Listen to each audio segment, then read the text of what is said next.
are we doing, guys? And welcome back to TSTV. Now, first of all, before I get into Chelsea obviously qualifying into the Champions League and obviously talking about the Conference League final as well, a massive apologies for the lack of content recently. There's been quite a few things that have been getting in the way in terms of general life things like going to stag do's and weddings and other things that have been going on in the background for me lately, and that's meant that I've not got to see all of our games, which is rare for me. I tend to watch every single Chelsea game, and for this job, I would call it, I want to watch every single game because then I can give a real properly balanced match review rather than kind of just going off match of the day highlights. I didn't want to be delivering content when I didn't really have a full picture of maybe how we played and other things going on in the background. So I am really sorry, but I am not going away. Obviously, for me personally, I started this journey mid-season, and my vision was really to kind of always use this as a bit of a trial period, really, for me and my channel, and to try different things. And obviously, next season is where I anticipate that I'm going to really take off, and this channel's really going to take off, and we're going to be trying lots of new different things. We've got a busy summer coming up as well with the Club World Cup, obviously transfer windows and all that type of thing. So we're still going to be delivering content in that period too. Obviously next season is where we're really going to try and go places. Look, apologies for the lack of content recently. I'm not going away. I am going to be here to stay now, hopefully. And hopefully there's no more kind of interruptions of this length that happen. I'm sure every content creator's gone through it when you have life events that get in the way. But now we're ready to rock and roll, and I couldn't be more happy to be coming back at this time because Chelsea have qualified for the Champions League. I'm actually recording this on the Monday. This will be probably released on the Tuesday because I've got to do some things a bit later, so I won't have a chance to edit it straight away. So yesterday, a fantastic result, and what a fantastic performance from Chelsea. I didn't really think we had that in us, to be honest. I know that we have been on a good run recently, and I'll come on to that in a bit more detail in a second, but our away form has still been poor. This calendar year, we've, I think, collected the least amount of points. We'd only scored 5 away goals prior to the game at Nottingham Forest. And Forest had something to play for, right? Because they beat West Ham the previous week, and it was going to be a hostile atmosphere, and it was going to be a real test for Enzo Maresca and these young players. And I'll be very honest, didn't think that they would be able to get the job done. I thought maybe the best case scenario we could hope for was getting a draw, which incidentally would have been good enough for us to get into the top 4 or top 5 anyway, so we didn't even really need to win. But I think it was really important that we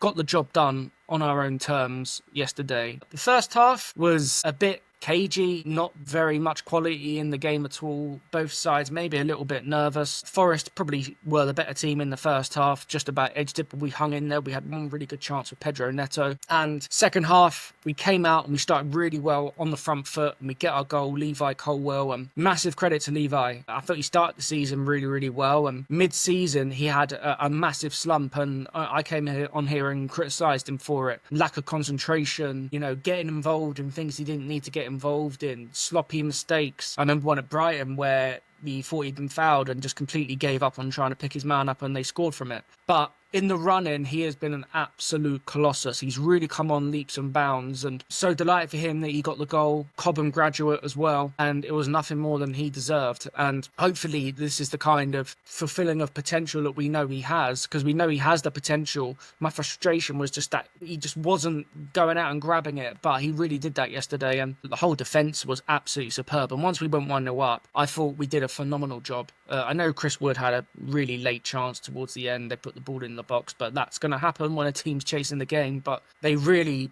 didn't create anything at all. We really locked them down, and this is where I've got to give massive credit to Enzo Maresca as well, because I think in the previous video I did, it would have been just after Ipswich, or it would have been Legia Warsaw. It was in that week period where we dropped points at Brentford by changing the team. We drew at home to Ipswich, and we lost at home to Legia Warsaw, which again was a bit of a dead rubber, but it was still a really poor performance. And I said Enzo Maresca out. Now, I didn't say that lightly at the time. If you remember from a lot of my earlier videos, I was still backing him. But the way that we were playing, the kind of stubbornness he was presenting on the touchline, the decisions he was making in terms of team selection, substitutions, his in-game management, I just felt that he wasn't going to turn this around. It was becoming toxic in the fan base, and I couldn't see the wood for the trees, really. After the Ipswich game, I thought we had absolutely no chance of top 4, and I wasn't just saying that, or top 5 rather. I wasn't just saying that because I was being reactionary or anything. I genuinely thought that was it. I couldn't see a way in which we were going to get the results we required from our final 6 games, which were very, very tough. Our Premier League games after Ipswich were Fulham away, Everton at home, who have been very upwardly mobile under David Moyes, Liverpool at home, Newcastle away, Manchester United at home, a terrible Manchester United, but they have a great record against us, and Forest away, and I could not see us getting the required amount of points that we would need, and obviously, the turning point, and I'm sorry, I know I'm going a bit off piece from the Forest game here, but I think we need to look at this kind of run-in probably in a bit more of a general sphere rather than just over one game, because we've won 5 out of our last 6, and that is really, really impressive. And that Fulham game is the massive turning point. I remember I was driving to my in-laws, had it on the radio, we were 1-0 down, I turned it off, my other half was in the car, and had the radio on, got to a service station, checked the score, I think it was 82 minutes, and we were 1-0 down. I was just like, oh, it's done, whatever, it's over. By the time I actually went into the service station, got what I needed to get, came back out to my car, we won 2-1, and I couldn't believe it, to be honest. It wasn't like a wild celebration. It kind of is difficult to do that when you're actually not watching the game at all. But, it was a nice moment. It was like, oh, wow, we won. But I wasn't getting excited. I still thought that we'd probably given ourselves too much to do. But I thought, maybe, is this a turning point? Is this a moment that this team can feed off, that this team can grow? And boy, was it a turning point. Boy, that goal from Tyreek George, that screamer from Pedro Neto, could go down into Chelsea folklore. And the reason I say it could go down to Chelsea folklore, and I know, and I'll come on to this in a second, there's been a load of people, the celebration police have been out in full force over the past couple of days, is because it was so important we got into the top 4 or top 5 this season. We needed to get into the Champions League. We couldn't be out for a 3rd season. We would have struggled to get a front of shirt sponsorship again, because we know what the ownership stance is on that. We would have struggled to attract players potentially who we would have wanted to come in. We would have not had the prestige that an elite club should have by being out of the Champions League for so long. I mean, the worst nightmare would have been back in the Conference League again. My goodness me, that would have been just an absolute disaster. And then, of course, top players like Enzo Fernandez, who's been linked with Real Madrid, Cole Palmer, Moises Caicedo, all of a sudden they're going to start getting itchy feet, because those players are going to start thinking, Champions League, I don't need to be playing in the Conference League. I need to be playing against the best opposition. I need to be playing against Real Madrid, Bayern Munich and Barcelona. I don't want to be playing against Djurgårdens and FC Noah, no disrespect to them, and all these teams. We need to be back in the Champions League. So it was absolutely vital we got there, and it's a real turning point, I think, in our modern history, particularly under this ownership. Now it's kind of almost, reset us back to where we were when they first came in, because we'd finished 3rd. Obviously, we were Club World Cup champions. And now we're sort of back where we were a few years ago, albeit with a massively different playing squad and a less experienced manager than Thomas Tuchel. But now we can really try and kick on now. So, look, I know I said Enzo Maresca out back then. Am I certain that he's the man that's going to be delivering league titles and Champions Leagues and, doing the sort of job that Pep Guardiola or Jurgen Klopp or Arne Slot's done? I'm still not convinced. I'm still not sure. There's still reservations and things that we need to work on. Look, I can do a proper season review after the Conference League final. Maybe we can go into that a bit further. But look, credit where it's due. He's turned it round. He's really found a way to get over the line in this run in some really, really tough games. Some really great lockdown performances once we've gone 1-0 up. Great defensively. If Jose Mourinho or Antonio Conte or Thomas Tuchel have produced these sorts of defensive performances after going 1-0 up, we'd be saying it's a masterclass. And I wasn't sure that he was capable of that. I wasn't sure this team was capable of that. So well done to him. And look, whatever happens now on Wednesday night in Poland, he deserves another crack next season. And again, I wasn't trying to be reactionary when I said Maresca out. I just felt that it wasn't going to work. But he's proven me wrong, and I couldn't be more happy that he has proven me wrong. So well done to him, and well done to the players, because ultimately they're the one that have to go out and do the job on the pitch. They've had a lot of people doubting them. Of course, there's still massive improvements that need to be made. Scoring 6 goals away from home in a calendar year isn't good enough. Only 2 away wins isn't good enough. Some of the football and some of the attacking play has been a massive concern, but on the upside, defensively, we've looked a lot better. So there's still lots of things that we can improve on, but now we can really kick on, and I thought the resilience and the desire and the will to win, to put the bodies on the line against Nottingham Forest was really, really great. In the pub I was watching with, everyone enjoyed it. And everyone that I know who's a Chelsea fan said that was a proper Chelsea performance, because that was a performance where we needed to get a result. We got that goal and then we dug in and we didn't look like conceding, really, other than that late Chris Wood chance. And it wouldn't have mattered anyway, but that's beside the point. They really fought for it. And look, credit to them. I was really, really proud of the team on Sunday. And, I couldn't be happier that we're back in the Champions League. It's where we deserve to be. It's where we need to be. And look, there's, a lot to say about it. And again, maybe I can do a review of the season. I can go into maybe more in depth about everything. But look, kudos to the manager, kudos to the players. And now it's time to kick on. And now it's the board's job. Now it's up to you, Paul Winstanley, Lawrence Stewart, Badad Eghbali, Todd Bowley. Now you need to arm Enzo Maresca with the tools he needs to compete in the Premier League and in the Champions League, let alone the FA Cup and the League Cup, because we're not going to be having any of this B-team nonsense next season. We can't be rolling out Axel Disasi at right back and, Renato and Vega in midfield against Barcelona or PSG. We need to properly tackle those competitions. And if we really want to kick on, we need that top centre forward. We need a top goalkeeper. And quickly on that, I've given Sanchez a lot of stick this season. I still don't think he's good enough, but I thought he was great against Forest. Distribution is still bad, but when is it ever good? But he's coming for crosses and his aggression in the box was really, really top drawer. So well done to him. And I think he has been pretty good in the run-in in the main, but we still need an upgrade on him, whether that's Georgi Petrovic or whether we go and sign someone. Still think we need another centre-back alongside Levi Colwill. Wesley Fofana can't stay fit. Trevor Chalobah, he's probably going to go, let's be honest. That's the video for another day. And Tosin, even though I thought he did really, really well against Forest, I think he's not what is going to get us over the line to win Premier League and Champions League. So I do think we need to address that area as well. Potentially another winger too. Just please not Garnacho. I can't be dealing with that. So you need to back him now. You need to give him the tools to succeed. It's on you. He's delivered for you. He's delivered his main objective.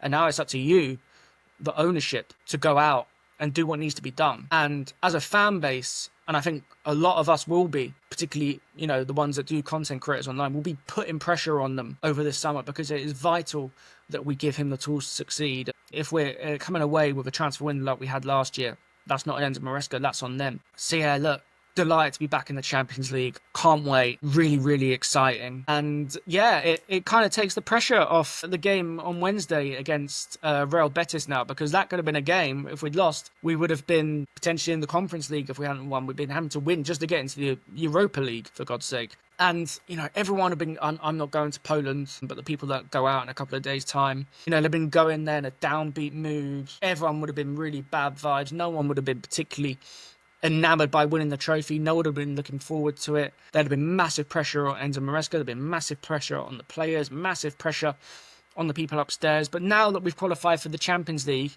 now we can just go and enjoy it. Go and win that trophy. Go and complete the set. Go and say we're the club that have won everything, every trophy we've ever competed in. Look, it's not going to be parades and, wild celebrations and anything like that. But go out and win it. We're in it to win it. It's going to be a really difficult game against a good Real Betis side. And they've got some decent players. Experienced manager Manuel Pellegrini. They finished 6th in La Liga, so they're no mugs. And to be very honest, this game is a lot higher quality than the two teams that we saw contest the Europa League final the other week. Yeah, it's going to be a tough game, and it's going to be a proper final, and I'm looking forward to it. And if we hadn't have won at Forest, or if we'd lost, I would not have been looking forward to this game at all, and it would have been like a real chore just to watch it. But now I'm excited for it. I want us to go and win. And look, even if we lose, look, of course I'll be disappointed, and there'll be, I'm sure, people upset that we haven't won. But look, the main objective has been achieved, and that was Champions League football. Now go and bring home that trophy, go and complete the set.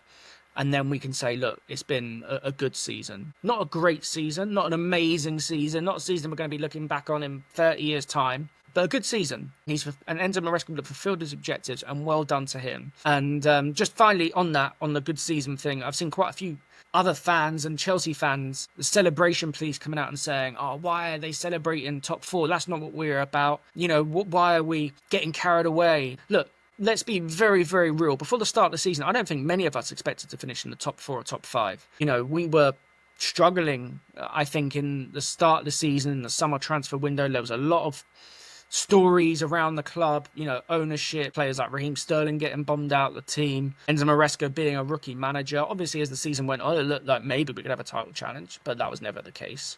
There's been a lot of pressure on this group of players. We're a very young team, but the youngest team to ever get into the top 4 in the Premier League era. And why not enjoy that moment? Why not say, look, we've achieved our goal.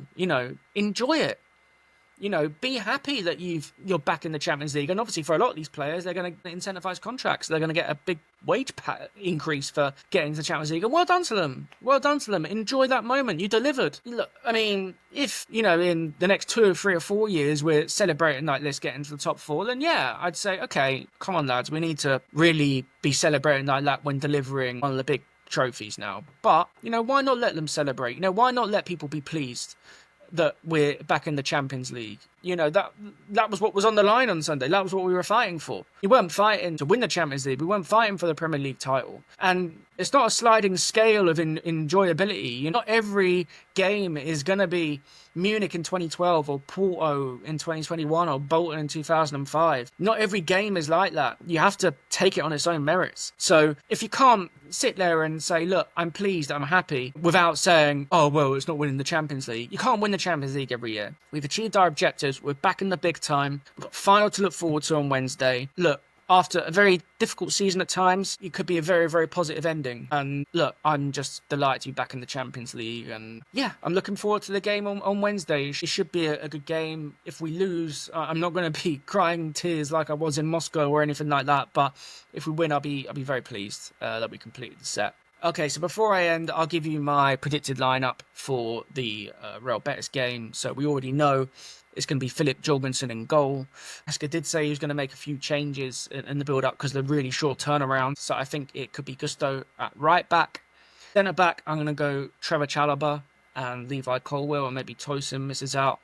Left back, Marc Cucurella. Midfield's a tough one because Romeo Lavia can't play. Now, Reece James has been playing Conference League, but we know that Enzo Maresca doesn't really like to play him for a full 90 minutes after a couple of days of just playing. So I think it will be Moises Caicedo and Enzo Fernandez in midfield. Number 10 will be Cole Palmer. I think he will start this game. Maybe Kiernan Dewsbury Hall's a little bit unlucky to miss out, and maybe we'll play him in one of those midfield roles. But I don't think finals are time for sentiment. We need to win, and I'm sure he'll get some minutes on the pitch at some point as well. On the left, I will go with Noni Madueke, who I think has actually been quite good on the left-hand side recently when he's played there, and he has been much more productive than Pedro Neto on that side, who I believe will play on the right, who looks a lot more comfortable out there. And up front will be Nicholas Jackson. Obviously, he's not played for a couple of weeks after the Newcastle game. I was absolutely furious with him after that. I'm still a bit angry with him now, but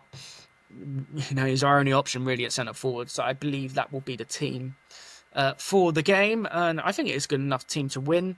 I'm feeling a bit more confident and brash at the moment. A lot of my predictions earlier in the season were a bit negative, so I'm going to predict that Chelsea will win 2-1, and I think it might be 2-1 after extra time. I think it could be a close game, so I'm going to go 2-1 Chelsea after extra time, late night. Hopefully we get it done in the 90 minutes, but even so, I think we will win the game. And yeah, that's it for now, guys. So glad and happy to be back delivering content for you. I'll do a match review of the Conference League final afterwards, and then maybe once the dust settled, we'll do a season review, and then obviously we've got the Club World Cup coming up as well, which again we'll go full steam ahead into. But yeah, take care of yourself, guys, and I'll see you very soon.